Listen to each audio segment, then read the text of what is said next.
Hey guys, Rick Stone here from the blog Our Stony Acres and the online gardening school. Welcome to 5-Minute Fridays, my video series where I try and give you a valuable gardening tip in 5 minutes or less. Before we get started this week, please make sure that you subscribe to my YouTube channel, or if you're watching this on Facebook or even Instagram, you can follow or like the Stony Acres page. And then while you're at it, please make sure that you go and check out our website, which is OurStonyAcres.com. All right, this week we're going to continue our discussion about crop rotation. So last week we talked about why crop rotation is so important. And if you want a link to that video, it's down in the description below, and you can check out that video from last week. This week I want to talk about my actual 4-year, which actually turns into an 8-year crop rotation plan. Now this, you're going to have to, kind of extend it to your own gardening situation.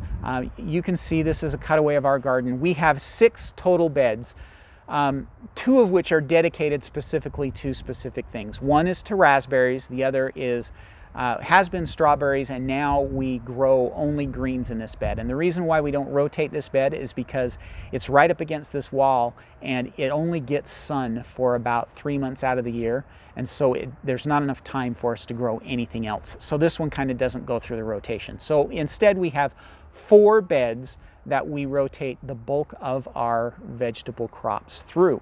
And so what I do is I group each of these beds based on the families that I plan on planting in them. Now, I'm not always going to, I don't grow an entire 24-foot bed of spinach and Swiss chard.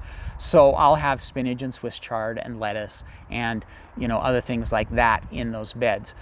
And then those will move and rotate through. And you can see this is the year 1 plan. This cutaway is the year 1 plan of how my bed works.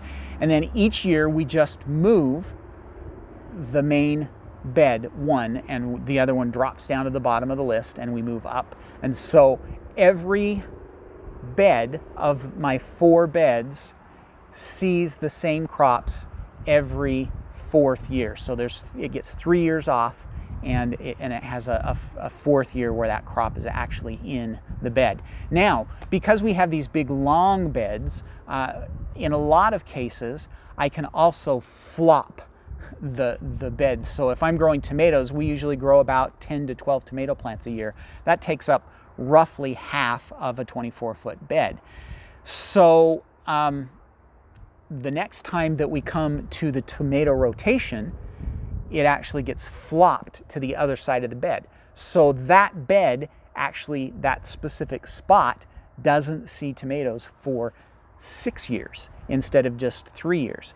And so it's hopefully I did the math right on that. It might be 7 years, but you can see what I'm doing here. So it basically is what you're trying to do is keep those plants from being planted in the same spot as much as possible. So you're going to rotate those through and just flip-flop and move all of those beds. Now, this works for pretty much any garden configuration. You just need to sit down and think about it. So let's say you have raised beds and you've got 4 raised beds. Simple. You just rotate through what crops you plant in each bed for 4 years. Now, what if you don't have that much garden space? A 3-year crop rotation plan is okay. I would prefer that you go with 4 years. That way the bed doesn't see any of those other plants for 3 solid seasons, but 2 solid seasons is better than nothing. So you want to try and rotate and just continually move those plants. Keep track of where you've been putting things. I always have a map that I use every year. I map out where all of my plants are so that next year I can go look and see, and then I can flip back 4 years from now and see, okay, well, tomatoes were at this end, so that means that this year they need to be at this end. And you need to keep track and you need to keep good records, because the more rotation you're going to do, the less chance you'll have of disease buildup and nutrient deficiency and pest buildup. And that's why we do crop rotation. So basically that's my plan. Hopefully that makes sense. If you have any questions, please go ahead and leave those in the comment section below. And as always, make sure that you subscribe to my YouTube channel and like my Stony Acres Facebook page, and then make sure you follow us on all the other social medias as well. We're on Twitter, and we're also on Instagram at Our Stony Acres. All right, that's all I have for you for this week. Hopefully this is helpful and you've learned a lot about crop rotation over the last 2 weeks. Everybody have a fantastic week. Happy gardening.